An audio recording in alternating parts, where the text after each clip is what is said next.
ముందుగా అందరికీ స్వాతంత్ర దినోత్సవ శుభాకాంక్షలు. మనం అందరం కూడా భారతీయుడిగా జన్మించినందుకు ముందు గర్వపడాలి. భారతీయుడిగా పుట్టడమే పూర్వజన్మ సుకృతం.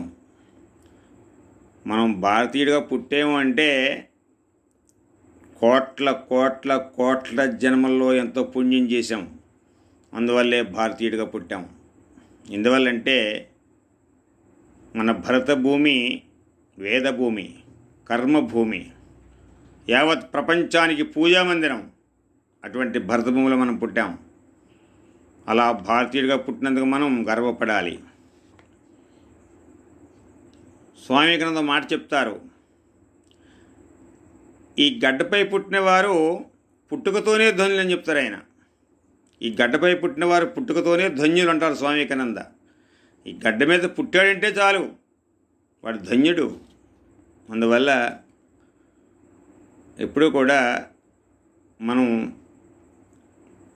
భారతదేశంలో పుట్టినందుకు, భారతీయుడిగా పుట్టినందుకు మనం గర్వపడాలి.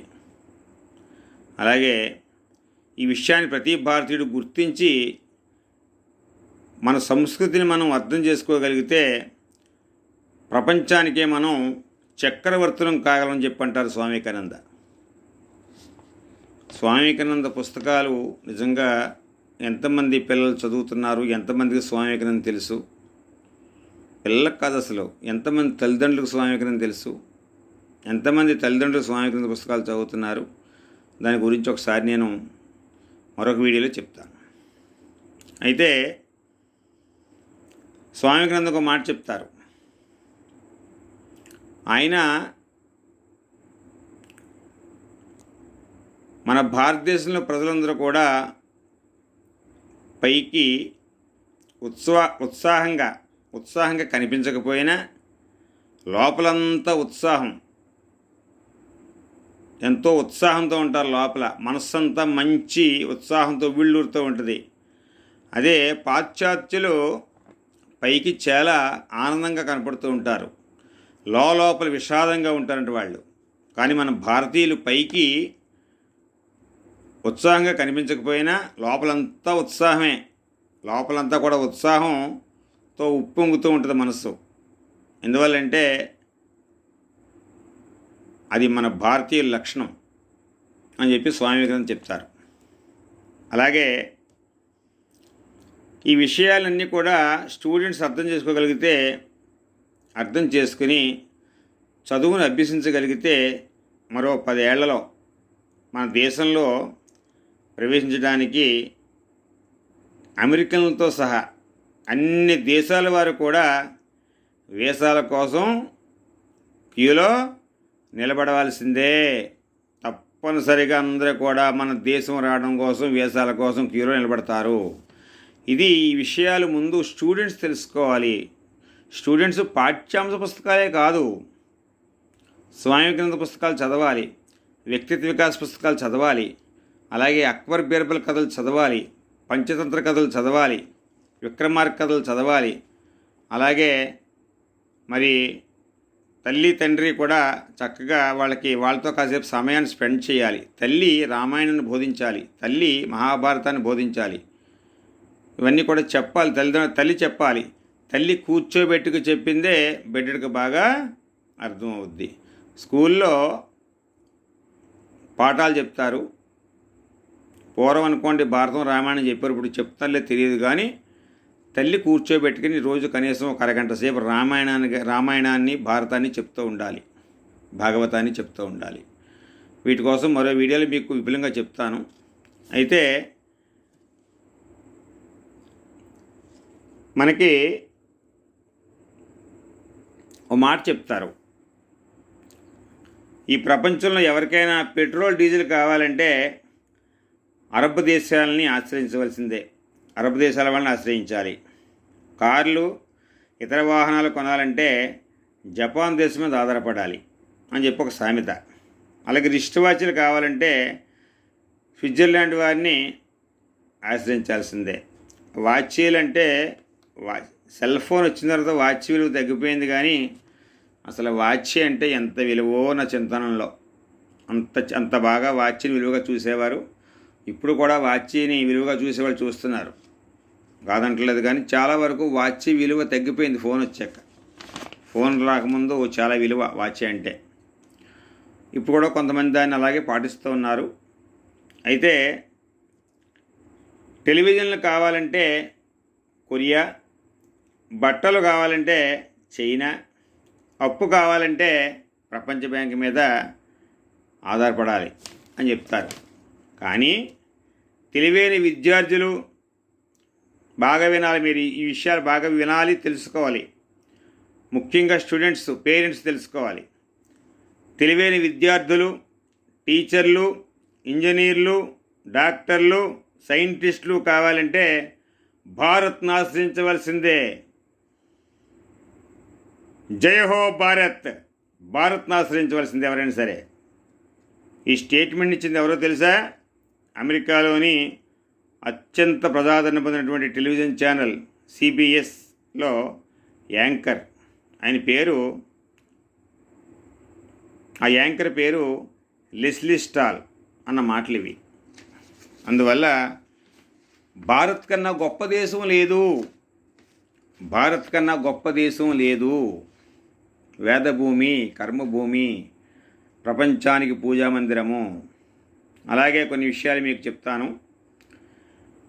ఫస్ట్ పాయింట్ అండి, 0 అనేది ఒక అంకెగా కనిపెట్టింది మన భారతీయులే. లెక్కల్లో ఎన్నో అద్భుతాలు కనిపెట్టాం మనం. అది రెండో విషయం. భూమి రూపం, వేగం తదితర వివరాలను క్రీస్తు శకం 499లో ఆర్యభట్టుడు కనిపెట్టాడు. కానీ ప్రచారంలో లేదు. దౌర్భాగ్యం ఏంటంటే మన వాళ్ళు చేసినటువంటి ఘనకార్యాలు ఇవి కూడా ప్రచారంలోకి రావు. అది ఇతర దేశం వాళ్ళు చేస్తే ప్రచారంలోకి వస్తాయి. అలాగే మరో 20 సంవత్సరాల తర్వాత కనిపెట్టా అని చెప్పి అన్నటువంటి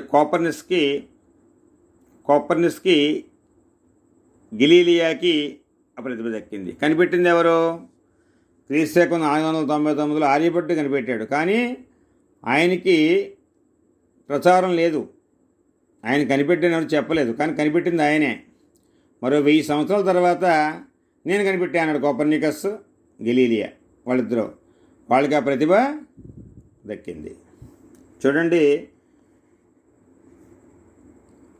అలా ఉంటుందన్నమాట. అయితే ప్రపంచంలో మూడో పాయింట్, ప్రపంచంలో మొట్టమొదటి యూనివర్సిటీ తక్షశిల. ఇది క్రీస్తు పూర్వం 700 సంవత్సరంలో స్థాపించబడింది. ఆ రోజుల్లోనే 60 సబ్జెక్టులో శిక్షణ ఇచ్చేవారట. ఎందరో విదేశీయులు అక్కడ విద్యను అభ్యసించారు. విదేశాల్లో ఉన్నటువంటి గొప్ప గొప్ప వాళ్ళంతా కూడా మన దేశం వచ్చి విద్యని అభ్యసించినటువంటి వాళ్ళే. అలాగే నాలుగో పాయింట్, వైద్య విధానంలో మొట్టమొదటి శాస్త్రీయ ప్రక్రియ ఆయుర్వేదం. ఈ శాస్త్రం మన దేశంలో ఎప్పటి నుంచో అమల్లో ఉంది. ఆయుర్వేద శాస్త్రం ఎందరో రోగులకు స్వస్థతనిచ్చింది. అలాగే ఐదో పాయింట్, అమెరికాను కనుగొన్న కొలంబస్ భారతదేశం చూడాలని చెప్పి బయలుదేరి మధ్యలో చూసిన అమెరికానే భారతదేశం అనుకున్నాడట. అలాగే ఆరో పాయింట్, నౌకాయానం గురించి 6000 సంవత్సరాల క్రితమే మన వాళ్ళు తెలుసుకున్నారు. 6000 సంవత్సరాల క్రితం. నౌ అనే పదం సంస్కృత పదమే, తర్వాత ఇంగ్లీష్లో నేవీ అయ్యింది. ఆ నేవీ అనే పదం మన సంస్కృత పదం నుంచి పుట్టింది. ఇవన్నీ కూడా మనం తెలుసుకోవాలి. ఇలా ఎన్నో విషయాలు మీకు మరి ఉన్నాయి. అవన్నీ కూడా మీరు చక్కగా పుస్తకాలు చదివే అలవాటు ఉంటే, మీరు పుస్తకాలు చదువుతూ ఉంటే ప్రతిరోజు మీరు చాలా విషయాలు తెలుసుకోగలరు. ప్రతిరోజు కనీసం 30 నిమిషాల పాటు సాయంకాలం పుస్తకం చదవకుండా నేను పడుకోను. ఏ పుస్తకం? స్వాతి, ఈనాడు అవి కాదు. స్వామి వివేకానంద, డాక్టర్ బి పట్టాభిరామ్ గారు పుస్తకాలు చాలా ఉన్నాయి. మేల్కోండి, లక్ష్యాన్ని చేరుకోండి, అలాగే సూత్రధారులు, గుడ్ పేరెంట్స్, గుడ్ స్టూడెంట్లు, ఎన్నో పుస్తకాలు ఉన్నాయని. అలాగే మైండ్ మ్యాజిక్, చాలా పుస్తకాలు ఉన్నాయి. అలాగే ఎండమూరి గారివి చాలా ఉన్నాయి. విజయానికి 6 మెట్లు మంచి పుస్తకం. అలాగే స్వామి వివేకానంద పుస్తకాలు జాగృతి, ధీర యువతకు, లీడర్షిప్, ఇలా ఎన్నో పుస్తకాలు, చాలా గ్రంథాలు ఉన్నాయి. రిచ్ డాడ్ పూర్ డాడ్, అలాగే wings of fire Abdul Kalam గారిది, అలాగే ధీరుభాయ్ అంబానీ గురించి, మహాత్మా గాంధీ గురించి, ఇలా ఎన్నో పుస్తకాలు మనకు ఉన్నాయి. అవన్నీ మనం కనీసం రోజు ఒక అరగంట సేపు సాయంకాలం పూట చదువుకోవాలి పడుకునే ముందు. ఉదయం పూట ఖచ్చితంగా పూజా మందిరంలో కూర్చుని కనీసం ఒక అరగంట సేపు రామాయణాన్ని కానీ, మహాభారతాన్ని కానీ, భాగవతాన్ని కానీ, భగవద్గీతని కానీ పారాయణ చేయాలి. అలా చేస్తే మంచి శక్తిని మనం పొందుతాం. అలా ఎన్నో విషయాలు మనం తెలుసుకోవచ్చు. ముఖ్యంగా అందరూ కూడా ఈ విషయాలు తెలుసుకోవాలి. ముఖ్యంగా స్టూడెంట్స్ తెలుసుకోవాలి. అంటే చాలామంది ఏమనుకుంటారంటే మన భారతదేశం కన్నా ఇతర దేశం గొప్పది కాదు, ఎందులోనూ గొప్పది కాదు, మన భారతదేశమే గొప్పది. అందుకని మన భారతదేశం గొప్పదనాన్ని మనం తప్పనిసరిగా మన పిల్లలకి మనం చెప్పాలి. మనం చెప్పాలంటే ముందు ఏం చేయాలి? మనం తెలుసుకోవాలి. మనం తెలుసుకుంటే ఏం చేయాలి? మంచి మంచి పుస్తకాలు చదవాలి. చదివితే మనం తెలుసుకోగలం, మన పిల్లలకు చెప్పగలం, చక్కగా వాళ్ళు తయారవుతారు. దయచేసి నేను మన్నింపబడిదనుగాక ప్రతి తల్లిదండ్రులకి విజ్ఞప్తి ఏంటంటే,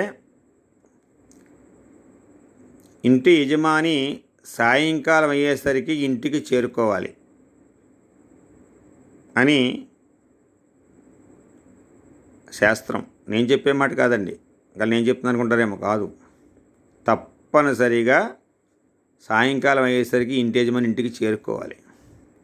అలాగే ఇంటి ఇల్లాలు తప్పనిసరిగా స్కూల్ నుంచి వచ్చిన తర్వాత పిల్లలకి చక్కగా వాళ్ళకి స్నానం చేయించి, వాళ్ళకి ఏమన్నా పెట్టి, వాళ్ళతో పాటు కూర్చుని హోంవర్క్లు చేయించి కొన్ని విషయాలు రామాయణం, మహాభారతం, భాగవతం, భగవద్గీత ఇటువంటివి బోధించాలి, చెప్పాలి.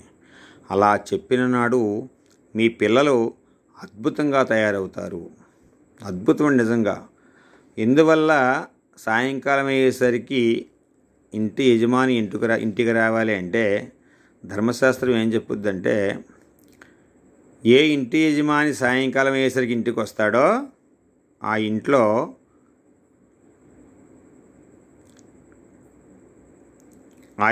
వాళ్ళ ఇంట్లో లక్ష్మీ కటాక్షం కలుగుద్దని, అలాగే వాళ్ళ పడక గదిలో రతీ మన్మధులు ఉంటారని, వాళ్ళ పెరట్లో పార్వతీ పరమేశ్వరులు కొలువై ఉంటారని, వాళ్ళకి ఎప్పుడు ఎలాంటి లోటు రాదని, వాళ్ళ గుమ్మాలోకి లక్ష్మీనారాయణలు వస్తారని చెప్తారు. ఇది శాస్త్రవచనం, నేను చెప్పేది కాదు. నేను శాస్త్రం ఆధారంగా చెప్తున్నాను. కాబట్టి ఇంటి యజమాని ఎంతసేపు బయట కూర్చుని అక్కడెక్కడ మీటింగులు పెట్టి కూర్చుని కాలం గడపడం కాదు. సాయంకాలం అయ్యేసరికి ఇంటికి చేరుకోవాలి. ఇంటికి చేరుకొని చక్కగా పిల్లలతో, మీ భార్యతో మీరు చక్కగా గడపాలి. దయచేసి నా మాటలు అర్థం చేసుకోండి. తప్పనిసరిగా మరికొన్ని విషయాలు నేను మీకు చెప్పే ప్రయత్నం చేస్తాను. అంటే నేను గురువుల ద్వారా తెలుసుకున్న విషయాలు మీకు కొన్ని చెప్తున్నాను. అంటే మీకు తెలియదని కాదు, నాకు తెలుసని కాదు. అలాగే మీకు కొన్ని విషయాలను ప్రతిపాదన చేస్తున్నాను అంతే, సలహాగా చెప్తున్నాను అంతే తప్ప నేనేమి మీరు నన్ను ఇదేంటి మాకు ఎలా చెప్తున్నారు అనుకోవద్దు. నేను అలాగే మిమ్మల్ని మీకేమి తెలియదని కానీ, మీకు తెలియని విషయాలను చెప్తున్నాను కానీ నేను ఎప్పుడు అనుకోను. మీకు ఒక మిత్రులా నేను సలహా అని చెప్తున్నాను. చక్కగా మనం ఇవన్నీ కూడా పాటిద్దాం. అలాగే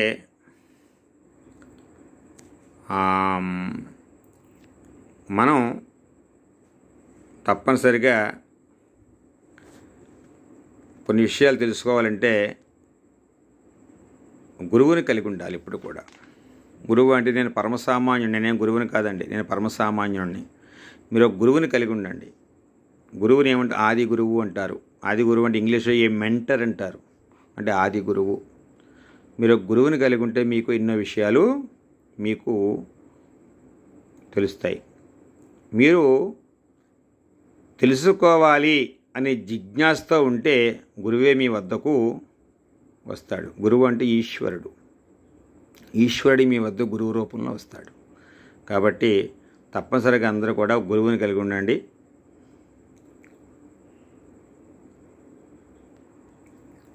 తర్వాత కొన్ని విషయాలు స్వామి వివేకానంద గురించి నేను చెప్పే ప్రయత్నం చేస్తాను. అలాగే వ్యక్తిత్వ వికాసం గురించి కొన్ని విషయాలు చెప్పే ప్రయత్నం చేస్తాను. జై హింద్. భారత్ మాతా కీ జై. భారత్ మాతా కీ జై. భారత్ మాతా కీ జై.